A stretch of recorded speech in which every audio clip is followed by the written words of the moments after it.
Hello दोस्तों, आप सभी का स्वागत है हमारे चैनल शाश्वत सीजीपीएससी सीजीवापम। देखिए, हम लोग आपके जो आने वाले क्लास है इसमें हम लोग करेंगे आपके आबकारी आरक्षक भर्ती जो छत्तीसगढ़ में है ना। करंट में आपको देखने को मिलेगा लगभग 200 के पोस्ट के आसपास। और एडीओ भर्ती, ठीक है, एडीओ भर्ती में भी आपको ठीक है इंडियन जीएस का सेक्शन देखने को मिलता है वहाँ के लिए भी। चलिए आगे बढ़ते हैं।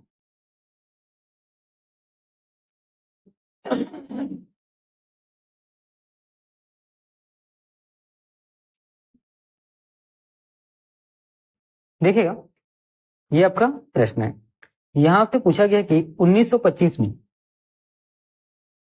केंद्रीय विधानसभा का प्रथम निर्वाचित अध्यक्ष,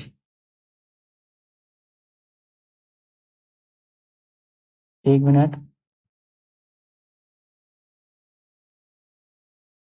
ठीक है, निम्नलिखित में से कौन था ये आपको बताने हैं।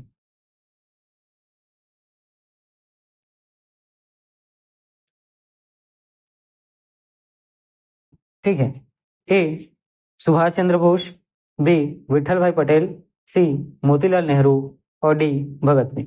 तो देखिएगा, यहाँ पर इस प्रश्न का आपका सही उत्तर हो जाएगा ऑप्शन बी विठल भाई पटेल। चलिए अब इसके बारे में डिस्कस करते हैं।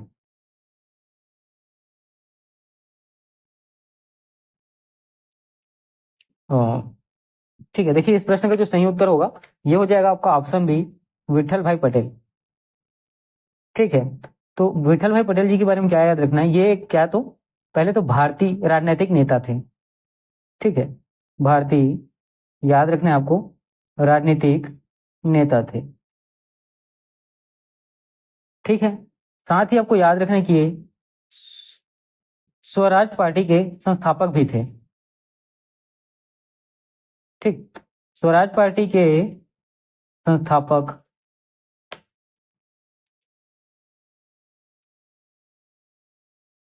ठीक है, स्वराज पार्टी के क्या तो संस्थापक थे। ठीक है, और 1925 में है ना केंद्रीय विधानसभा के प्रथम निर्वाचित अध्यक्ष ये तो बने थे। ठीक है, तो 1925 में केंद्रीय विधानसभा का प्रथम निर्वाचित अध्यक्ष निम्नलिखित में से कौन था, तो आप याद रखना है ऑप्शन बी सही होगा विठल भाई पटेल। क्या तो याद रखना है भारतीय राजनीतिक नेता थे और स्वराज जो पार्टी है ना, जो स्वराज पार्टी है इसके क्या तो ये संस्थापक थे। ठीक है, चलिए आगे बढ़ते हैं।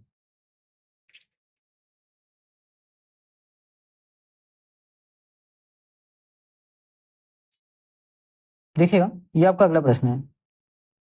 इस प्रश्न में आपसे पूछा गया है कि अंगीकृत अंगीकृत अंगीकृत का मतलब अपनाना है ना, अंगीकृत किए जाने के समय भारतीय संविधान सबसे लंबा संविधान था जिसमें मूलतः अनुच्छेद थे। कितने अनुच्छेद थे ये बताने हैं। ए 348, बी 448, सी 444 और डी 395। तो इस प्रश्न का आपका सही उत्तर होगा ऑप्शन डी 395 है ना? कितना तो 395। ठीक है, चलिए इसके बारे में अब डिस्कस करते हैं।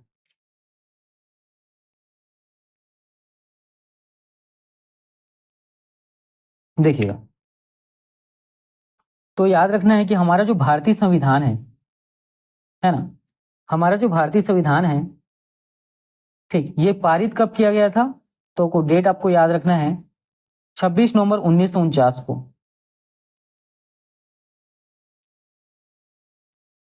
ठीक, तो भारत का संविधान जो है 26 नवंबर 1949 को क्या हुआ, तो संविधान सभा में पारित हुआ। कहाँ, तो याद रखना है संविधान सभा में।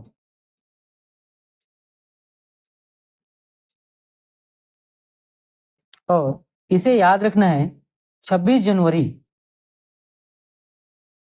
1950 को भारतीय संविधान जो है क्या होता है, तो लागू होता है। ठीक, 26 जनवरी 1950 को भारतीय संविधान लागू होता है। और इसमें एक शब्द बोला गया है कि भारतीय संविधान सबसे बड़ा संविधान है। बिल्कुल सही याद रखना है ना, हमारा भारत का जो संविधान है वो विश्व के गणतांत्रिक देशों में सबसे बड़ा क्या तो लिखित संविधान है। ये याद रखना है कि सबसे बड़ा लिखित संविधान है।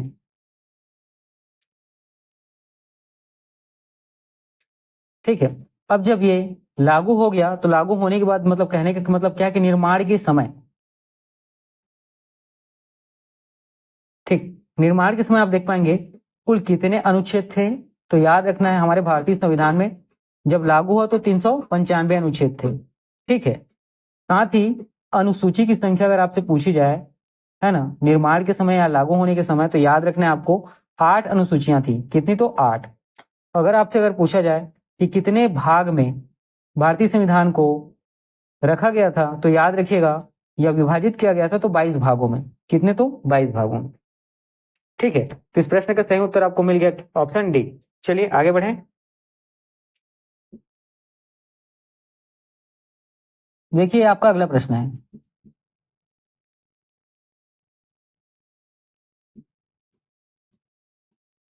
ठीक है, पहले प्रश्न को पढ़ते हैं।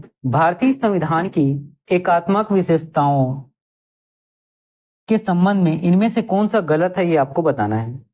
ए, अखिल भारतीय सेवाएं। बी, प्रतिनिधित्व की असमानता। सी, सशक्त केंद्र। डी, संविधान की नम्यता न होना। तो यहां पर इस प्रश्न का सही उत्तर होगा ऑप्शन डी, संविधान की क्या? तो नम्यता न होना। चलिए आगे अब डिस्कस करते हैं। देखिएगा,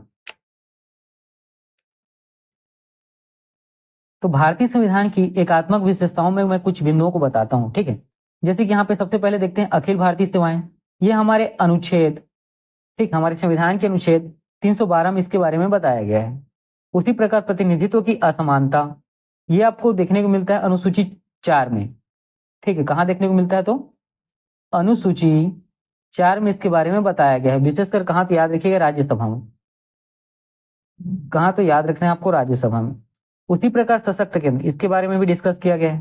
साथ ही अगर विशेषताओं में जो आपके पेपर में पूछा जाता है, जैसे राज्यपाल, ठीक है, राज्यों की राज्यपाल की नियुक्ति, ये ज्यादातर आपके पेपर में पूछा जाता है।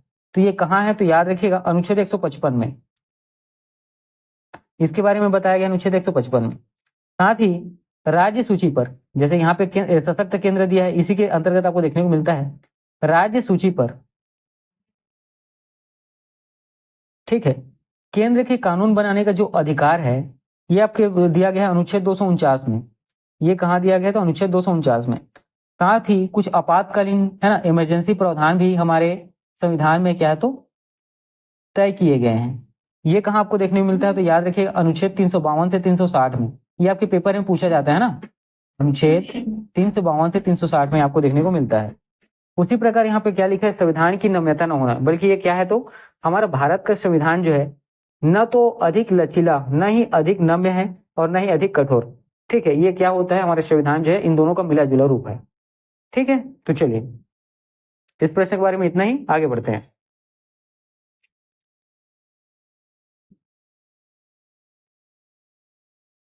ठीक है, देखिए कभी कभी इस प्रकार का छोटा प्रश्न भी आपसे पूछा जाता है ना, तो आपको इस तरीके के प्रश्नों पर भी फोकस रखना है। देखिएगा, भारत में किस प्रकार की सरकार है?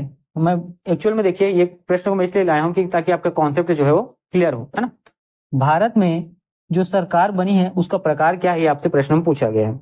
ए, राजतंत्री सरकार है। बी, संप्रदायवादी सरकार है। सी, संसदीय सरकार है। डी, अल्पतंत्री सरकार है ना। तो यहाँ पर आपका जो सही उत्तर होगा ऑप्शन सी, संसदीय सरकार है। ठीक है, चलिए अब डिस्कस करते हैं इसके बारे में। ठीक है, तो याद रखिएगा हमारे भारत में, ठीक है, संसदीय सरकार की स्थापना की गई है। ठीक है, हमारे भारत में क्या? तो संसदीय सरकार की क्या? तो स्थापना की गई है। ठीक है, और ये संसदीय सरकार किस प्रकार की होती है? तो आपको याद रखना है लोकतांत्रिक होता है। ठीक है, कैसा होता है? तो लोकतांत्रिक व्यवस्था के अनुसार ये होता है। ठीक है, जिसके अंतर्गत आपको देखने को मिलता है क्या? तो कार्यपालिका।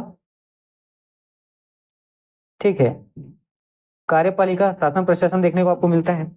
साथ ही आपको देखने को मिलता है आपका क्या? तो विधायिका, है ना, जहाँ पे क्या? तो कानून बनाया जाता है ना सारे। एक मिनट, ठीक, विधायिका। ठीक है, और कार्यपालिका और विधायिका, इनकी ही मदद से क्या? तो लोकतांत्रिक वैधता की प्राप्ति की जाती है।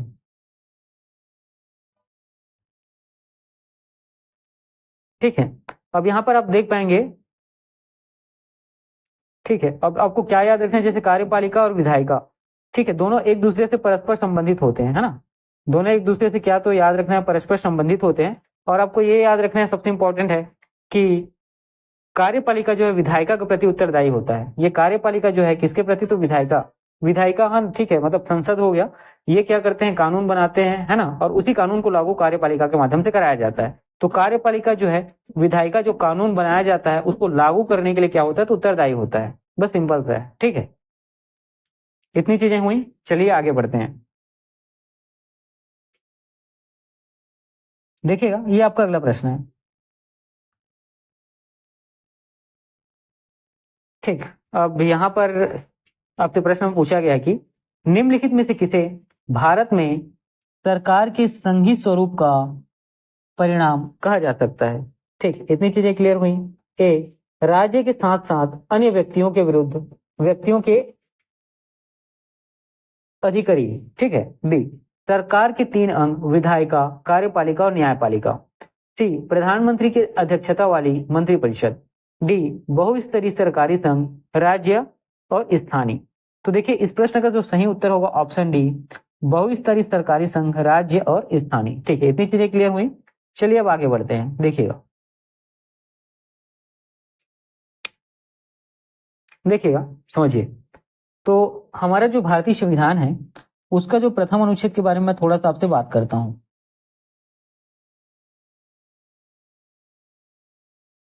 ठीक है, तो भारतीय संविधान के प्रथम अनुच्छेद में कहा गया है कि भारत अर्थात इंडिया, है ना, भारत अर्थात इंडिया जो है ये क्या तो राज्यों का संघ होगा। सभी राज्यों से मिलकर क्या तो भारत अर्थात इंडिया बनेगा। ठीक है, तो हमारे भारत सरकार के द्वारा इसी संघीय स्वरूप का, ठीक है, इसी संघीय स्वरूप का परिणाम जो है संघ, राज्य और स्थानीय शासन को कहा जाता है। ठीक है, तो हमारे बस इतना ही याद रखना कि भारत सरकार के इसी संघीय स्वरूप का, यहाँ पे जो लिखा गया है बहुस्तरीय सरकारी संघ, राज्य और स्थानीय, ठीक है, यही जो संघ है संघीय स्वरूप,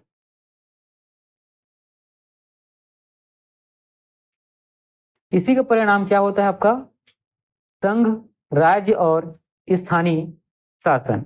ठीक है, इसी को कहा जाता है। बस इतनी चीजें हैं, ठीक है। चलिए आगे बढ़ते हैं।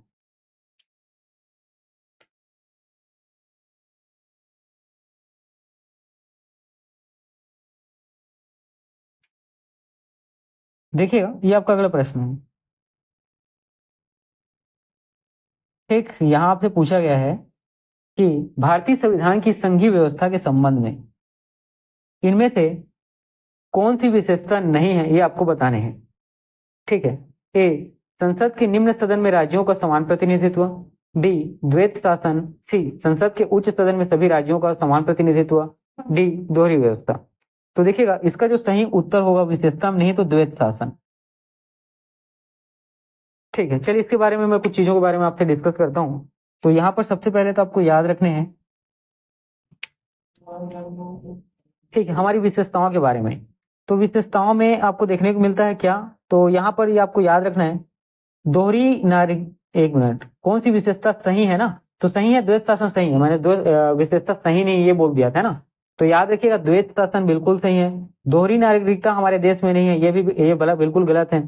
संसद के उच्च सदन में सभी राज्यों का समान प्रतिनिधित्व, ये भी नहीं है ना, क्योंकि सभी राज्यों की जनसंख्या अलग है, उनका क्षेत्रफल अलग है, तो उसी के हिसाब से उसको क्या तो डिवाइड किया गया है।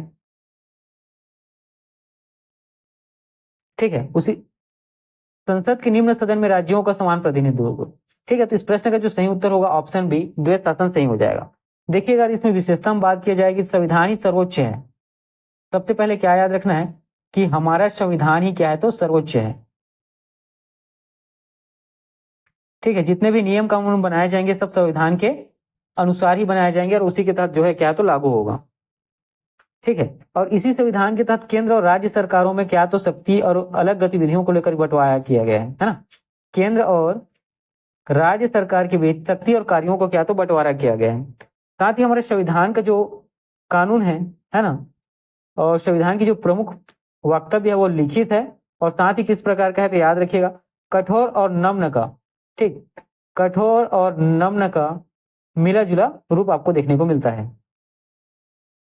साथ ही हमारे संविधान में जो उच्चतम न्यायालय है, ठीक है, ये कैसा है? तो उच्चतम न्यायालय याद रखिएगा स्वतंत्र है, ठीक है। उच्चतम न्यायालय क्या है? अपनी सारी गतिविधियों के लिए स्वतंत्र है ना। वो किसी के प्रभाव में काम नहीं करता है, ना तो कार्यपालिका और न ही विधायिका की, ठीक है। साथ ही याद रखिएगा द्विसदनी द्विसदनी, ठीक है, मतलब 2 सदन वाला व्यवस्था आपको देखने को मिलता है ना। कई राज्यों में आपको ये क्या तो देखने को मिलता है, ऐसा कहें केंद्र में जैसे कि लोकसभा और राज्यसभा है, उसी प्रकार राज्यों में आपको है ना विधानसभा और विधान परिषद देखने को मिलता है कुछ राज्यों में, ठीक है। साथ ही दोहरी शासन प्रणाली भी इसी के तहत आपको देखने को मिलती है ना। दोहरी शासन प्रणाली भी आपको क्या तो देखने को मिलती है, ठीक है। तो ये सारी चीजें क्या है? तो हमारी संविधान की विशेषताएं हैं, है ना, याद रखना है आपको। चलिए आगे बढ़ते हैं।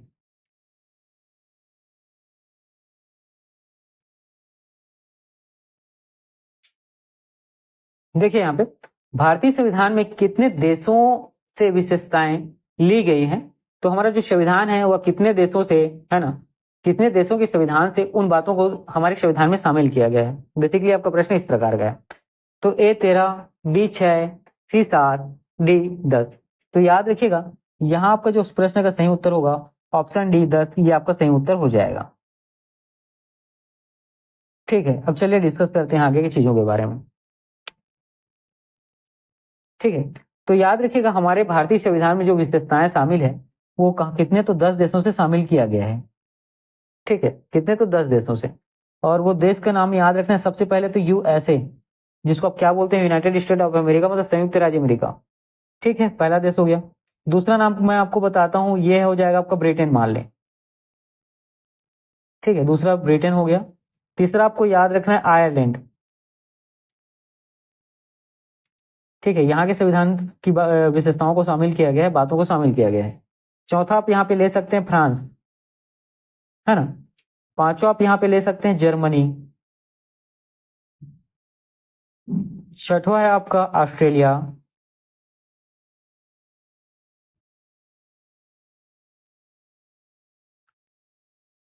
सातवां है आपका रूस। आठवां हो जाएगा आपका कनाडा, ठीक है। और नौवां हम लोग लेते हैं आपका दक्षिण अफ्रीका।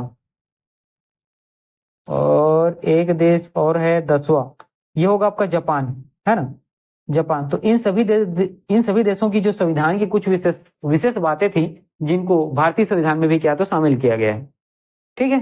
चलिए आगे बढ़ते हैं। देखिए आपका अगला प्रश्न है, यहाँ से पूछा गया है कि निम्नलिखित में से किसने सर्वप्रथम भारत की संविधान सभा के, ठीक, भारत के संविधान सभा के गठन का प्रस्ताव रखा था, ये आपको बताने हैं। A Sachchidananda Sinha, B N Rao, C B N Rao, D K Munshi, D M N Rao. देखिए यहाँ पे जो ऑप्शन है ना ए बी सी है वो थोड़ा ऊपर नीचे हो जाता है, तो अब क्या मैं उसको सुधारूंगा, इससे अच्छा क्या है कि इसको आप उसी फॉर्म में रख सकते हैं, ठीक है। मान लीजिए जो सी है उसको बी करूंगा तो फिर जो बी है उसको सी करना पड़ेगा, फिर डी वैसा ही। इससे अच्छा जो जैसा है उसको ऐसे ही रहने दें, है ना। तो यहाँ पर इस प्रश्न का जो सही उत्तर होगा option D, M N Roy. ये जो है क्या तो इन्होंने भारतीय संविधान के गठन का प्रस्ताव सर्व पहले या सर्वप्रथम सर्वप्रमुख रूप से रखा था, ठीक है। तो इनके द्वारा जो रखा गया था ये किस प्रकार का था? तो याद रखिएगा यहाँ पर औपचारिक, ठीक है। एम एन रॉय ने, याद रखिएगा, औपचारिक रूप से,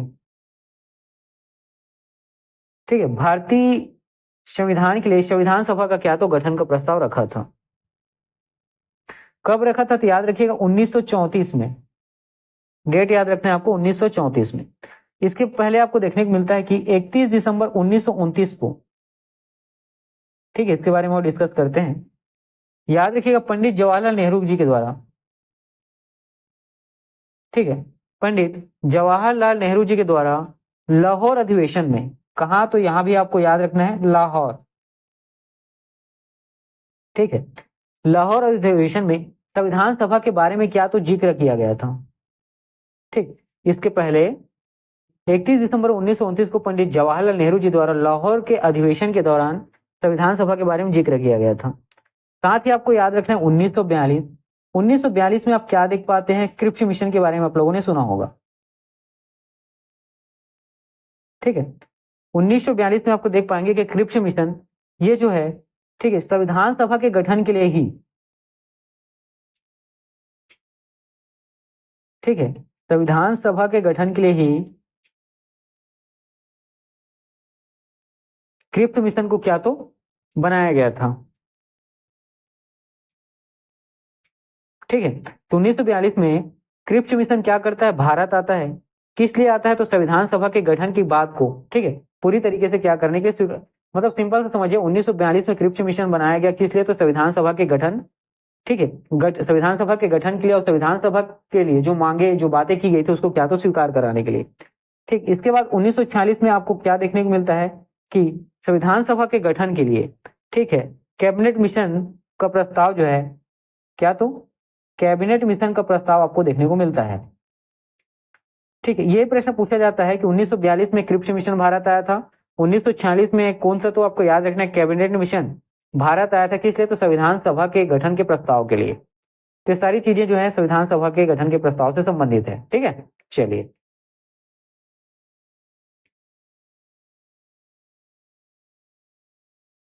देखिएगा, ये आपका अगला प्रश्न है। चलिए अब यहाँ पे डिस्कस करते हैं भारतीय संविधान का अनुच्छेद 24, ठीक है, शोषण के विरुद्ध अधिकार से संबंधित है, ये बोला बताया गया है। इस अनुच्छेद के अनुसार 18, ये क्या है, ठीक, इसको आप लोग डिलीट कर लीजिएगा, है ना, ये कुछ नहीं है, समझिए। अरे एक मिनट दोस्तों,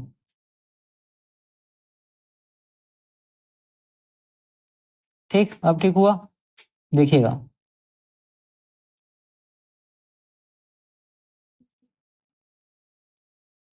है ना। तो इस अनुच्छेद के अनुसार किसी कारखाने या खदान में काम करने हेतु सरकार द्वारा निर्धारित न्यूनतम आयु कितनी है, ये आपको बताना है।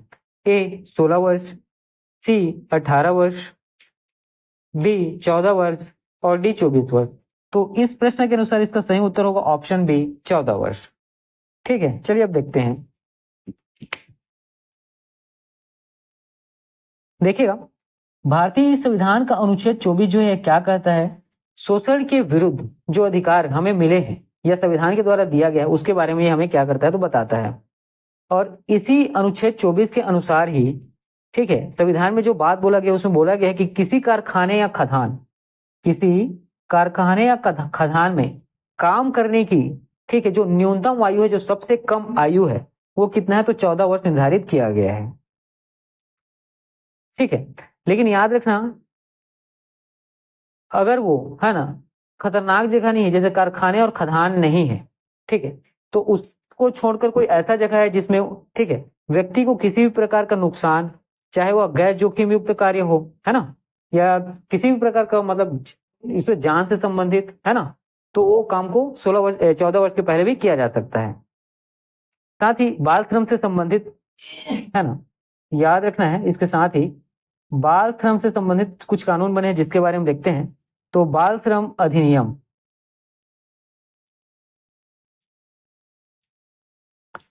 ये कब आया, तो याद रखिएगा 1986 में। इसको कहते क्या है, तो याद रखिएगा बाल श्रम प्रतिशोध एवं विनिमय अधिनियम। ठीक है, बाल श्रम प्रतिषेध एवं विनियमन अधिनियम, इस नाम से जाना जाता है। ये कब आया, तो 1986 में।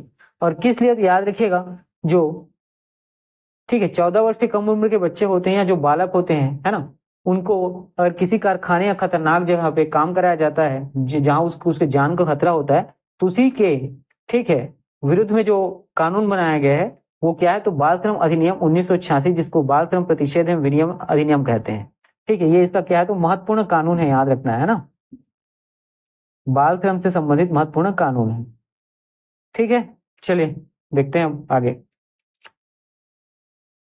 तो ठीक है दोस्तों, आज का क्लास इतना ही, क्योंकि इसके आगे अभी आपके क्वेश्चंस नहीं है। ठीक है, चलिए पढ़ते रहिए।